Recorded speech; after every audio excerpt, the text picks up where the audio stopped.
बिस्मिल्लाहिर्रहमानिर्रहीम। अस्सलाम वालेकुम। Welcome back to our channel. आज एक नई वीडियो के साथ हम लोग हाजिर हुए हैं और आज एक इम्पॉर्टेंट और अहम मसला हमने डिस्कस करना है।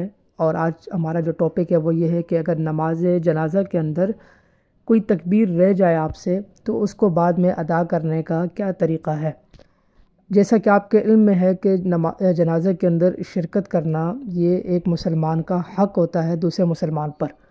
हदीस शरीफ के अंदर 6 चीज़ों का ज़िक्र आया है कि 6 चीज़ें ऐसी हैं जो एक मुसलमान की दूसरे मुसलमान पर हक़ है, यानी उनको अदा करना हक़ होता है। तो उन 6 चीज़ों में से एक चीज़ नमाज जनाजा के अंदर शिरकत करना भी है।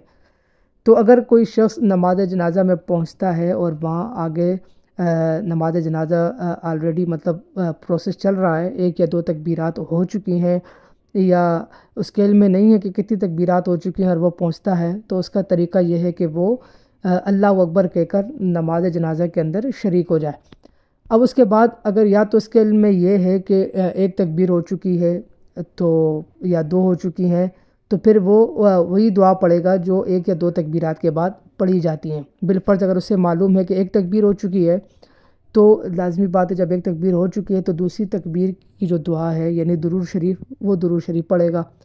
अगर वो समझता है कि 2 तकबीरात हो चुकी हैं तो वो उनके बाद वाली दुआ यानी मैयत की जो दुआ होती है वो पढ़ेगा। लेकिन अगर उसके इल्म में नहीं है कि कितनी तकबीरात हुई हैं, वो जैसे ही पहुँचता है और आगे नमाज जनाजा चल रहा है तो फिर वो अल्लाह अकबर कहकर नमाज जनाजा में शरीक हो जाए और पहली सना से अपने नमाज जनाजा का आगाज़ करे, यानी सबसे पहले सना पढ़े, क्योंकि पहले सना पढ़ी जाती है, उसके बाद अगली तकबीर में दुरूद शरीफ, उसके बाद अगली तकबीर में मैयत के हक़ में दुआ की जाती है और फिर उसके बाद अल्लाह अकबर कहकर सलाम फेर दिया जाता है। लेकिन चूँकि उसके इल्म में नहीं है कि ये कौन सी तकबीर है तो वो अपनी नमाज जनाजा का आगाज़ पहली तकबीर से करेगा और पहली तकबीर कहने के बाद अगर इमाम ने सलाम फेर दिया तो इसका मतलब ये हुआ कि उसकी 3 तकबीरात रह चुकी हैं। तो नमाज जनाजा के सलाम फेरने के बाद वो अपनी बाकी मानदा 3 तकबीरात की सिर्फ़ अल्लाह अकबर कहकर 3 दफ़ा सलाम फेर देगा। उसके लिए दोबारा से दुआएं वगैरह पढ़ने की कोई भी ज़रूरत नहीं है। तो ये तकबीरात को अदा करने का तरीक़ा है। अच्छा, इस ज़मन में दूसरी एक अहम बात ये भी है कि बाद लोग ये समझ रहे होते हैं कि नमाज जनाजा की जो तकबीरात है वो सिर्फ़ इमाम ही पढ़ेगा। हालांकि अगर देखा जाए तो जो जनाजे की तकबीरात हैं वो वाजिब हैं जनाजा पढ़ने वालों पर भी और इमाम साहब पर भी। यानी जब इमाम अल्लाह अकबर कहेगा तो आपने भी उसके साथ अल्लाह अकबर कहना है। ऐसा नहीं है कि सिर्फ इमाम के अल्लाह अकबर पर इक्तिफ़ा कर लिया जाए और ख़ुद ज़बान से अल्लाह अकबर अदा न किया जाए। अगर इस तरह कोई नमाज जनाजा पढ़ता है तो उसकी नमाज जनाजा अदा नहीं होगी।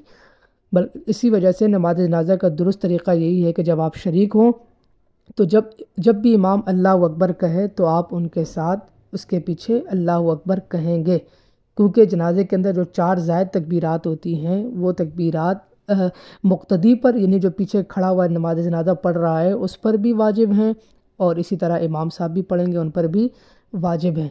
तो ये 2 अहम मसले हैं नमाज जनाजा के बारे में जहाँ उमूमन गलत फहमी पाई जाती है। तो अगर आपको तकबीरात का इल्म है तो आप फिर नमाज जनाजा में शिरकत के वक़्त वही दुआ पढ़ें जो उस तकबीर के बाद पढ़ी जा रही है। लेकिन अगर आपको इल्म नहीं है तो फिर आप सना से नमाज जनाजा के अंदर शिरकत कर लेंगे सना पढ़ कर ही, और उसके बाद जो तकबीरात आपसे रह गई हैं वो जनाजे के बाद सिर्फ़ और सिर्फ आपने उन तकबीरात को कहकर सलाम फेर देना है।